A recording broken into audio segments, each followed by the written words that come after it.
आता एक धक्कादायक बातमी आहे नितेश राणे यांनी केलेल्या विधानाची।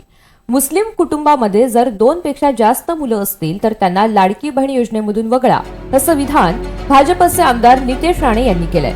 मतदान करताना यांना मोदी नको असतात, हिंदुत्वाच्या विचारांचे सरकार नको असते, मात्र प्रत्येक शासकीय योजनेचा लाभ जास्त प्रमाणात घेणारे मुस्लिम कुटुंब असतात, मग तुम्ही लाभ कशाला घेता, असा सवाल सुद्धा त्यांनी उपस्थित केलाय। एकीकडे काही दिवसांपूर्वीच मोहन भागवत यांनी 3 मुलं जन्माला घालण्याचं आवाहन हिंदूंना केलेलं होतं। आता नितेश राणे यांनी मुस्लिम समाजासंदर्भात हे विधान केलेलं आहे। दरम्यान या वक्तव्यावरून आता नवा वाद पेटण्याची शक्यता सुद्धा वर्तवली जाते।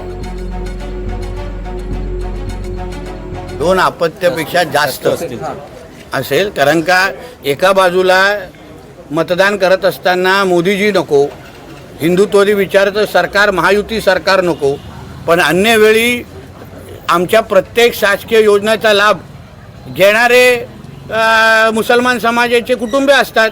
मग तुम्हाला अगर तुमचा धर्मच महत्त्वाचा असेल, मग तुम्ही लाभ कशाला घेता?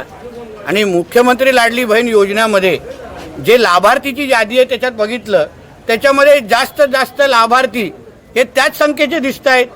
म्हणून मी आदरणीय मुख्यमंत्री देवेंद्र फडणवीसजींना आम्ही विनंती करणार आहे, फक्त आमच्या आदिवासी समाजाला बाजूला म्हणजे वगळून बाजूला ठेवून अन्य ज्यांना 2 पेक्षा जास्त अपत्य असतील त्यांना त्या योजनेमधून वगळावं।